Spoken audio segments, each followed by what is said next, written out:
Napesi yo ndembote mananga yo moto yawe asaela yango.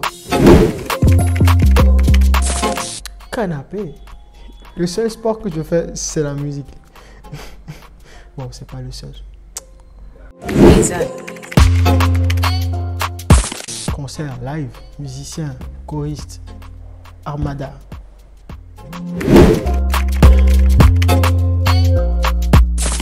Il n'y a pas vraiment de travail, il faut s'habituer, il faut reconnaître déjà que le track il doit exister. Genre, si tu aimes ce que tu fais, tu as toujours le track avant de le faire en général, surtout quand tu as de la pression.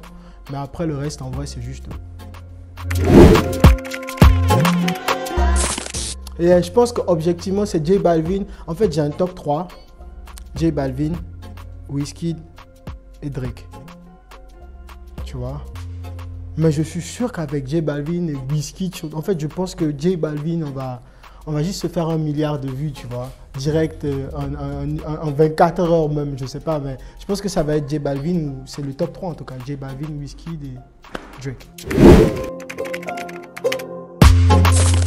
Quand j'étais petit, Makoma.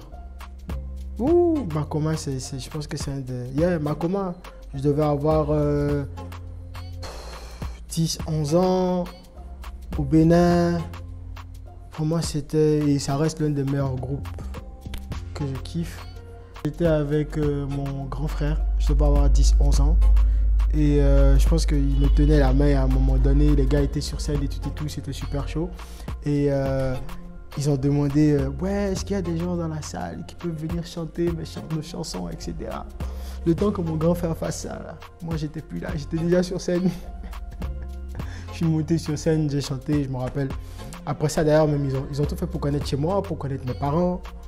Ils ont proposé à ma mère de m'emmener avec eux.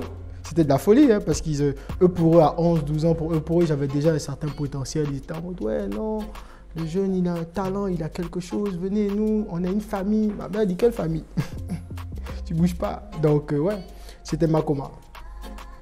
Napesi yo ndembote mananga yo moto yawe asaela yango naelika nanga napesi yo name salelanga.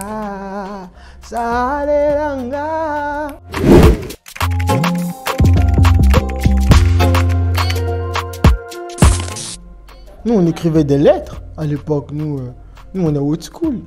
On écrivait des petits papiers, des oui ou non, tu vois, des... Ouais, classique, quoi. L'époque, tu vois, la belle époque.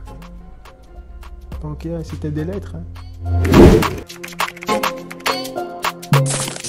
En fait, quand moi je rentrais en Guinée, je ne me mettais aucune pression. J'étais juste rentré voir ce qui se passe. Tu vois, moi, je suis le genre de personne, je me fixe des objectifs, mais je ne me fixe pas des attentes. Tu vois, parce que c'est les attentes qui créent des déceptions. Tu vois. Du coup, moi, en vrai, quand je rentrais en Guinée, j'étais juste venu voir, quoi. Voir le terrain.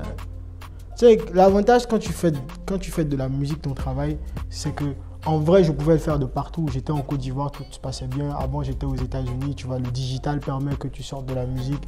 De là-bas, j'allais faire des concerts en France, je venais en Afrique. Bref, c'était pas vraiment ça le problème. Mais en vrai, à ce niveau-là, j'avais pas vraiment d'attente, quoi. Enfin, encore un clap de fin. Vas-y, c'était Music Quiz, la vibe.